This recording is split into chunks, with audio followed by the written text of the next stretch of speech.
David Hay said, and I meant to do a video on this earlier, but time constraints didn't allow. He said that Anthony Joshua, I think he either heard that Joshua doesn't spar hard, and he says, when I was training, I used to spar really hard, and that's what AJ needs to be doing. When I was in camp, I get opponents in there trying to knock me out, etc., etc. Now, we're talking heavyweight boxing here, and Hay did win a version of the heavyweight championship, but let's not talk about the first phase of his career. He started at light heavy as a pro, but cruiserweight is really the first phase. He became a unified champion at cruiser, and he was a good cruiserweight. High KO percentage, and won some significant fights, has to be said. Give him his due. But at heavyweight, I mean, the Vladimir Klitschko fight still remains one of the most disappointing efforts that I've witnessed in a world title fight. It still remains that. That's the biggest fight of Hayes' career, and that was in his prime years. So where did the hard sparring show up in that?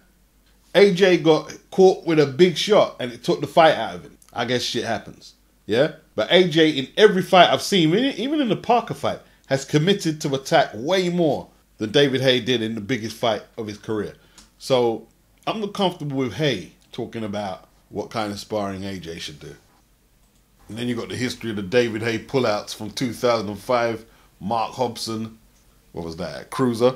That was for the British title, I believe. He pulled out of a Vladimir Klitschko fight. Klitschko found out about Hayes' injury while being interviewed by the British media at his training base in Austria. More than 60,000 tickets had already been sold for the fight. The fight was due to take place in Germany. They fought in 2011, and obviously you got the tollgate. You know what I mean? Pulled out of 2 Tyson Fury fights. A Manuel Charr fight. One of the Tony Bellew fights, fought him eventually. I mean, the man's pulled out so many times. The one who's got any kids. Yeah, he's got a long history of that. So when someone like Hay is lecturing anybody on how to prepare for fights, you know, you have to be a bit skeptical. You see, people talk about DeWayco knocking down Joshua in training, if that's true or if it's not. I'm not sure. But obviously, look, I'm saying this with the knowledge that not all knockdowns are the same. Some do more damage than others, basically. But getting knocked down in sparring isn't necessarily a negative. It just isn't. Once again, we're dealing with a two-sided coin. When Edison Miranda knocked out Chad Dawson in sparring, Edison Miranda fessed up that he knocked out Chad in sparring. You know, there was no gym etiquette there, non-disclosures or confidentiality or nothing. He just came out and exposed it. I think John Scully exposed it though as well. Wasn't he supposed to be Chad's trainer before Eddie Mustafa Muhammad? Not too sure. It was the writing on the wall for Chad. Now, some people say it was the weight dropping from light heavy to super middle, which enabled Andre Ward to take him out. But we know now the punch resistance been punched out of him. I hear he's fighting again soon, boy. I should have put him on that list of ones to keep a close eye on just in case. I'm actually a Chad Dawson fan. I like the wins against Glenn Johnson, Tarver, Two-Apiece, Hopkins. Good boxer, lovely jab. I empathise with his career a little. You know, at the rate he was going, it was good to take him how much defenses to get recognised and make some decent cash. And he was fighting good opposition. Thomas Adamic, Pascal. He missed out on the Calzaghe fight, which would have been a good fight for him. Joe retired. So he gambled with the Andre Ward fight, saying he'd shrink down to 168 and take him on. And it blew up in his face. But that's boxing. You have to take risks. You have to take gambles. Some fighters even more so than others. He wasn't a kid when he made that decision. I remember watching a documentary about him. I think his father was in the military and was talking about all the struggles that it took for him to become a boxer. And then you see the choices that some fighters are left with because time's running out. He can't box forever. He's fighting somebody named Quinton Ranking next time out. He was stopped by Fonfara last time out in 2017. Long time back. The Quinton Rankin bout, I believe that's next weekend. Yeah. Let's not get too sidetracked though. Aaron Snowell, when Greg Page floored Mike Tyson, Aaron Snowell, when he recalls the story, he seemed happy that it happened. Not because he hated Mike, but Mike stopped running. Mike stopped doing a lot of the stuff that made him great. So when Page floored him in sparring, he told Mike, get up and go on. Mike looked at him when he got floored and he said, yeah, get up and go on. Because maybe he wanted to see if the event of Mike getting knocked down would shake him up and get him back in line and make him start putting in the work again. You know, and just listening to that story, I could imagine being in a gym, being a coach, and you keep telling this guy, just like Joe Louis, yo, keep your left hand after you jab, man. Keep it up. Keep your left hand up. Stop dropping it. And maybe the only way you can get through to this fight if someone puts him on his ass. Marvin Hagler was knocked down by Bob Patterson, who he previously stopped in 3 rounds before he won the title. Bob Patterson has got an awful record. Awful. He fought all the names you can think of. He got beaten by Hugo Coro, former middleweight champion inside the distance. I'm on his box rec by some names you've never heard of. Kevin Finnegan from the United Kingdom outpointed him over 8 rounds. So there's a little durability there somewhere. Dwight Davidson, who fought Tony Simpson from over here and lost on points, he knocked him out. Ronnie Harris, he knocked him out. Ernie Singletary, who fought Tommy Hearns and competed in the first super middleweight world title fight, if I'm served correct, he outpointed him.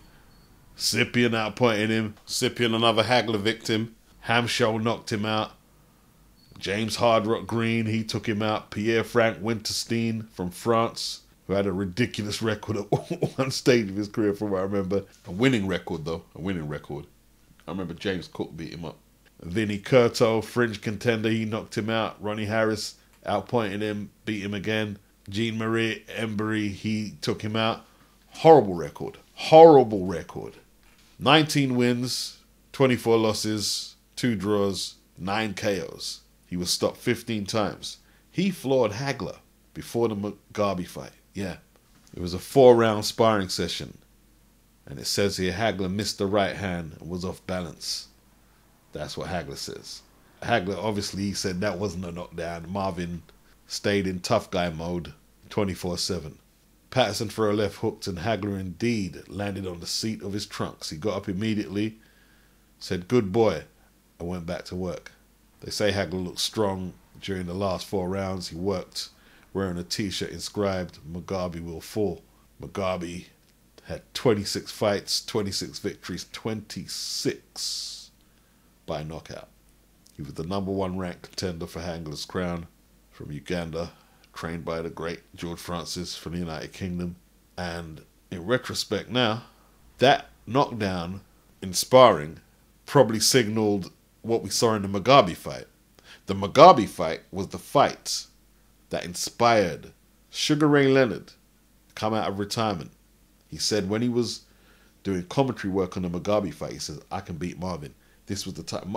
Ray was waiting on Marvin for years, waiting for the right moment. Ray used to play a lot of mind games with Hagler. He brought the press and a whole heap of boxing dignitaries down to Washington, D.C., and everybody thought they were going to announce the Hagler and Leonard fight. That was in 1983. He'd done all this big speech about how it would be a great fight. Then he said, unfortunately, it would never happen, and Hagler was there, dressed up to the nines, and everyone was just like, "Ray, you're a motherfucker, bro." Yeah, he just played head games with Hagler constantly. He waited on him for 4 years, waiting to see some deterioration. And he saw the Mugabe fight, and he said, "This is the time." Marvin's eyes were swollen up. He was eating shots. His footwork was now non-existent when it was a major part of his boxing. A lot of people who think they know Marvin Hagler's career, the fights they saw were Hearns, Mugabe, and Leonard. They're the fights they saw. They're the fights that propelled him into stardom. The Duran fight, for hardcore fans, yes, big fight, but it didn't have the same pull as the 3 aforementioned fights. But the funny thing is, while we're on the knockdowns in sparring, just like Hagler was knocked down for that Mugabe fight, Leonard, preparing for the Hagler fight, was sparring Quincy Taylor, a fighter he signed, who went on to beat Julian Jackson and become a middleweight champion himself years later. Leonard got hit by Quincy Taylor, and he was out on his feet. They stopped the sparring session. Leonard was out on his feet. Sounds negative, yeah? Looked concussed. That's negative. No, it was a godsend. The knockdown was a godsend. Leonard says it himself. He said, if I didn't get tagged by that shot, because he fought heavier weight guys like Marcus Geraldo, Ayub Kaluli at light middle, took Kaluli's light middleweight title. Difficult fight. Kaluli was a good fighter, southpaw. And I'm sure he sparred lots of middleweights in his career. But when he took that shot, and he was out of the ring for so long, when was the Kevin Howard fight? That was at least 3 years or something before the Hagler fight. And Kevin Howard floored him 3 years before he fought Hagler. He floored him. And he retired promptly after that. After the Kevin Howard fight, a journeyman, Leonard was floored. He got back up. He stopped Howard. Some people say a controversial stoppage. The scorecards were pretty tight. Wasn't looking like the same Ray. He retired straight after. When he got hit by that shot by Quincy Taylor in sparring, it was a godsend. Leonard said, if I didn't get hit by that shot, I was going to fight Hagler way more aggressively. Like, they had to reconstruct the whole approach of that training camp. Yeah, hit and move. Hit and move. Hit and move. That needed to happen. Like I said in the No Excuses in boxing video, a stressless training camp is probably more dangerous than a stressful one. Not too stressful, obviously. Not too stressful. But it's good to get the warning signs before you go in the ring, rather than going in the ring and it's too late. Like you used to hear old school coaches talking about, they didn't mind if their fighters had to strain and struggle to make the weight a little, because it made them a little edgy, give them a little edge. Now, obviously, I'm always talking about balance, but balance is important. I mean, you don't want to send an emaciated fighter out there to get pulverized without enough fluid. I believe around the brain and the spine is where a lack of fluid leaves the boxer vulnerable. Apparently, Danny Williams back in the day knocked Herbie Hyde out in sparring, and they was in some press conference just before a show, and they had some words, and Herbie went crazy. Danny never denied it, and I think, it did happen. But Herbie went absolutely crazy, man. He tried to tear the place up. Hunnigan knocked out by David Dent in sparring shortly before he knocked out Gianfranco Rossi for that European title. Rossi went on to become a 2-time light middleweight champion. Shortly after that victory, Hunnigan became undisputed welterweight champion, beating pound for pound #1 Don Curry. God knows what was in Hunnigan's head. I think Hunnigan said to himself his kill will be killed after that. He got very aggressive. Around that time when it happened, he did start performing more aggressively. And yeah, look, the Dueco story, it's an interesting story, but it's nothing more than a story. Wilder was floored in sparring by Klitschko. Andy Lee saw it. Mr. Bashir saw it. Loads of people saw it. Dillian saw it. Dillian White claims he was knocking Tyson Fury on the floor regular in sparring. Maybe that's why he won't take the fight. Who knows? But it's not like AJ hasn't had an incident like this. He said when he was floored by David Price, which he admits to, he said he just came out of police custody or something and wasn't really prepared for quality sparring or anything like that, and he paid for it, and he said he learnt from that. So if you learnt from one knockdown, he should have certainly learnt from the Dueco knockdown, if the Dueco knockdown is true. If there is any truth to it, that should have been the wake-up call, and perhaps, in hindsight, he shouldn't have been so gung-ho trying to finish off Andy Ruiz, but he's not the only or the first, he won't be the last person to get clipped, we often say, it's just sparring, it's got nothing to do with an actual licensed bout. Well, it actually has everything to do with it, really, to be honest. I remember Johnny Nelson being a little horrified when he had a glimpse at what Amir Khan was doing with Freddie Roach, slugging it out with Provodnikov and Pacquiao, some big gym wars. And then Danny Garcia took him out, I think, in the fight for that very same training camp where Johnny Nelson saw him. So when I spar the same way as I'm going to fight as well.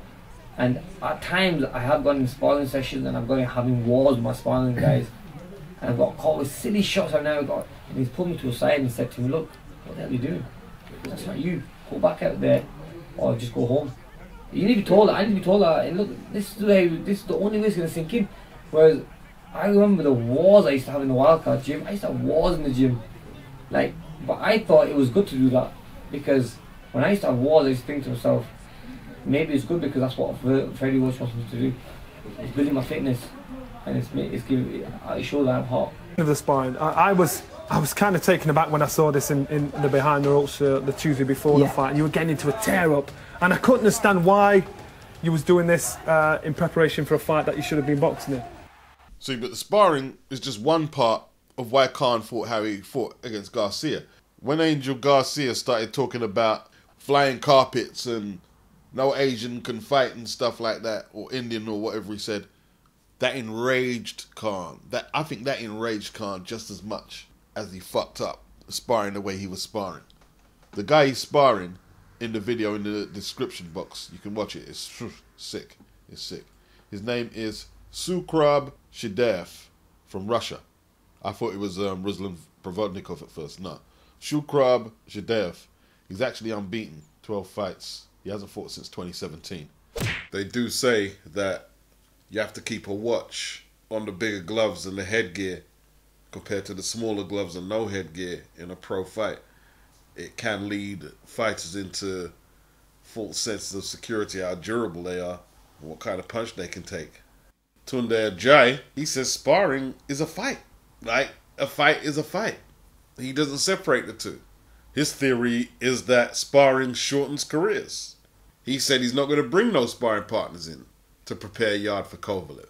He's going to do the sparring. He says he's made it this far in his 4-year career, pro career, without sparring partners. So he feels they're not needed. They're not going to hire no sparring partners. I remember buying the Daily Mirror. For some reason, I was buying the Daily Mirror every morning around this period when Herbie Hyde got knocked out by Vitaly Klitschko. And Frank Warren, who was promoting him, verbally laid into him in the Mirror. Did Warren have a column in the Mirror back then? He laid into him. Because basically he said Herbie cheaped out on sparring partners. He cheaped out. At that time, no one, well, at least I didn't anyway, no one knew who this guy was. I remember when they announced that match, and I was seeing this Russian or Ukrainian, Eastern European, and I'm looking at him, and I was like, this is one big fucker. No fat on him at all. Who is he? Where did he come from? Where did he come from? I didn't know if he could fight or anything. And I'm thinking, he's probably got a dicey chin, bruh. Maybe he's another Conroy Nelson, because Herbie Hyde fought another guy named Conroy Nelson, who, a black guy, he has probably the best heavyweight physique ever, but he had a chin of porcelain, you know. Everybody knocked out Conroy Nelson, Mike Tyson, Trevor Burbick. Everybody took him out. Everybody.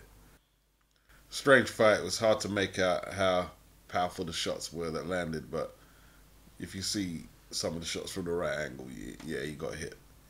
If Anthony Yard gets torn up by Kovalev, Tunde Ajayi will be laughed out of boxing. His techniques and his practices will be laughed out of boxing. He's basically saying the polar opposite to what David Haye is saying. And don't get me wrong, this tough sparring has worked for David Haye. So, I'm being a bit flippant. But, you know, when he did need it the most in the most important fight of his life, it wasn't there. It wasn't there for him. He wore these t-shirts with Vlad and Vitaly's heads decapitated. He was talking about, I have to do something Mike Tyson-like in there to beat him. And it was a horrible performance. And you got to look at all the pullouts. Because, okay, let's say if they were legit pullouts. That means that hard sparring is probably damaging his body. Perhaps. But, you know, Steve Bunce, he said that David Haye from a kid was going in gyms, pushing these heavy weights, big heavy weights, trying to get big, you know, competing with big grown men in pushing weights. And, you know, it just took a toll on his body. And the 2 Tony Bellew fights, which ended his career, perhaps told their own story of what either hard sparring or hard training did to David Haye. I'm not going to say, yeah, well, you should do this amount of sparring. I'm not going to go there. I think you've got these new wave ideas, new coaches, these strength conditioners, these nutritionists. But the fighters only fight twice a year and saying all of that. And sometimes you might get one decent fight out of the two, but for the most part it'd be an inadequate opponent, and then the next fight you're just praying that it will be someone half decent, and you might not get it. I think Tyson Fury and Bob Arum know they can't get away with no more Tom Schwartzes in the next fight on the ESPN contract. They just can't get away with it. It has to be a top 5 guy. There's just no way around it. If you're going to sell his lineal claim as a legit world championship like they did on the telecast, 2 fights a year, you can't have 2 Tom Schwartzes for the year earning that kind of money. That's fraudulent. But people do what works for them. So I'm not going to laugh at what Tunde's saying, because if he beats Kovalev, then he'll be vindicated to a degree. David Haye, what he said, I don't know about that really tough sparring. Did Emmanuel Stewart allow too many gym wars in Detroit? What about the Philly gym wars? Some say they really blunted the likes of Joe Frazier, Saad Muhammad, Meldrick Taylor, Roy Tiger Williams, Gypsy Joe Harris, really good fighter. I hear his eye trouble started because he was sparring some killers. You go to the Midwest gyms back then and the Philly gyms, like you're dealing with people, they're not on TV, they're not famous, but they can fight and they can box to a high level. There's just too many of them for them to all get a shot at the big time. And that's what kind of level of sparring you're dealing with out there. Like guys who can fight, but so can the kid up the road and the one down the road and so on. So if you're not careful, you won't even peep the radar of fame or world class before you're burnt out. The gym wars will finish you off. But imagine what it was like in the 40s and the 50s in America when, the color bar had been broken, but it was still being used. That's why you had the Black Murderers Row. And when you had the mob, these guys couldn't get on no big cards. Like, getting a slot on a card was like winning the lottery, literally. So a lot of them guys, talented guys, never got heard of. They was in the gym sparring maybe a Ray Robinson, but not getting a title shot against Ray. How much black fighters did you see Ray defend against? Or Joe Louis for that matter? Or Henry Armstrong? How much black fighters do you see them? Go look on the videos on YouTube and see how much black opponents they fight. I guarantee you it's a disproportionate numbers compared to how many of them are in the gym. Yeah. Ezra Charles fought Archie Moore 3 times and not one was for a title. So a lot of them fighters, they ended up fighting each other 5-6 times because their opponent selection was limited. Because 1, they're getting ducked, and 2, they can't get on them major shows. A lot of fighters are being protected. The mob and their gambling rackets and stuff play a major part in fixed fights, etc., etc. Almost all the racism of boxing comes together in Archie Moore's career of underpaid, have to fight in the other guy's hometown, give away weight, #1 contender for 10 years without a title shot. If they had put video cameras in them gyms back then, from the, 20s, 30s, 40s to the 70s and 80s, we'd have some gems. You hear stories that people just used to turn up to them gyms because they know they're going to see some great, not even sparring, fights. It's not sparring, they're fights. Like they're saying, they're fights. The Midwest ain't no joke. Even up to recently, you go watch Obakar versus Cornelius Bundridge. It's brutal, bruh. That's brutal sparring. Serious sparring. And I have to look at the success rate out there back in the day. I don't think you can become that great unless you go through the initiation that they went through. I don't think you can. I don't think there's no shortcuts you can take around to compensate for hard sparring. I don't think there is. I think David A has a point. It sounds like I'm copying out when I keep saying there's balance, but it's not. There's an argument for balance, but I don't know where the balance is, to be honest, with the sparring thing. I can't really see how you can become a great boxing unless you really push the limit in the sparring with tough sparring partners. But I don't know about having a war all the time. I think you should have tough sparring partners, but you don't just war because that's what's done in the gym. I don't know about that. I don't know if that's what David Haye meant, that you just got to go and have gym wars.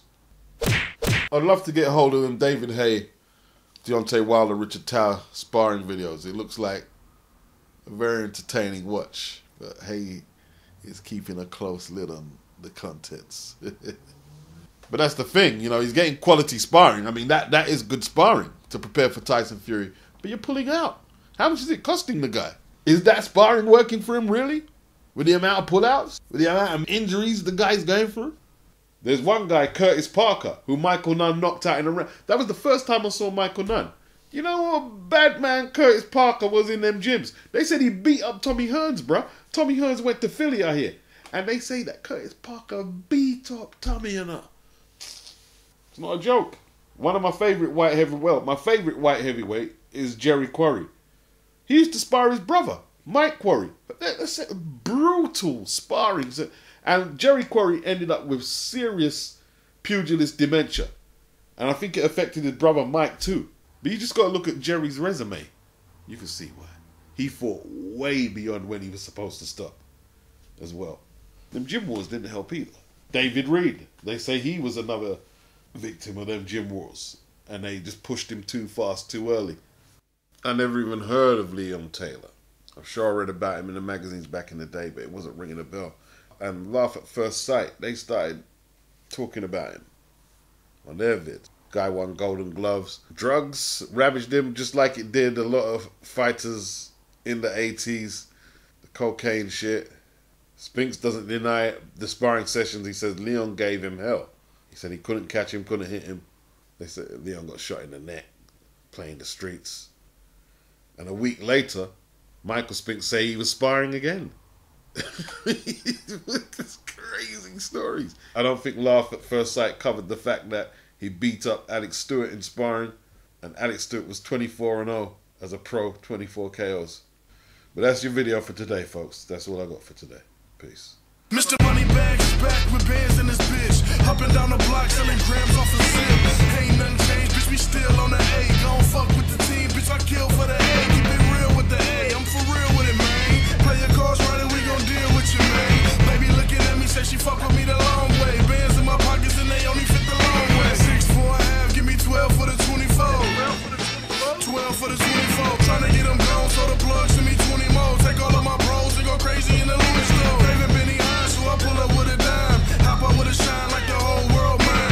40 on my waist, you can tell cause I'm holding it. Y'all money short, I can tell cause you folding it. Hey, day out here making power moves, get them bands up, cause you know the bag coming soon. If a nigga try to play, call the goons, tell them niggas bring the tools, cause these lame niggas stupid. 24/7, all about the dollar, get the scale and the powder, hit the kitchen, whip it up again. If you niggas come short, I'ma bust them, hell no, I don't trust them, nigga, all the nigga know is get money. What you know about counting cash? On the block stones, in my mouth moving bags, number on my waist, now I'm pushing out that trap house. Junkies at the door, tweaking, trying to beat the haters down. Now we sitting at the top, niggas calling for them slams. Bitches suck a dick while they baby daddies copping zips. Never been a fall off, watch how we ball hard. Stunting in the club, popping ballers, fucking all the stars. That's what you get when you out here getting money. Looking at you niggas falling off, cause you bummy. Bad learned to get the money, never had an empty tummy. Feed my family first because I'm eating while I'm getting money. I'm trapping like a fool, got me gripping on that tool. Riding with a click gorillas and they gone off that fuel. And they ready for that kidnap, stinking with your bitch at. I'm outside in yellow tape, they call that shit a cold case. Hey, day out here making power moves, get them bands up, cause you know the bag coming soon. If a nigga try to play, call the goons, tell them niggas bring the tools, cause these lame niggas stupid. 24/7, all about the dollar, get the scale and the powder, hit the kitchen, whip it up again. If you niggas come short, I'ma bust them, hell no, I don't trust them, nigga, all the nigga know is get. Niggas already know, I'ma buy my bread, hit the kitchen, cook the work, man, motherfucker fed. Hey, there we going hard in the street life, young nigga off the porch, 96, slinging white. Like Dirt said, nigga, we be living trife. Get a couple bands quick off of Ian White. Ain't got no love for these bum niggas. Age 18, I learned how to get that cash quicker. Quick blue cutty, call that bitch a blood killer. In the streets, man, they label me a thug nigga. Fuck that shit, I'm the main drug dealer. But the spot open, time to network and plug niggas. Me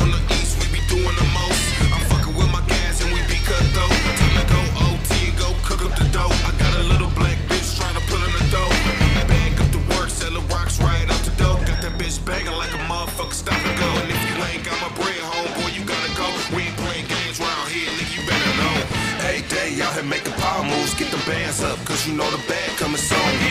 If a nigga try to play, call the goals. Tell them niggas bring the tools, cause these lame niggas through. 24/7, all about the dollar. Get the scale and the powder, hit the kitchen, whip it up again. If you niggas come short, I'ma bust them. Hell no, I don't trust them, nigga. All the nigga know is get money.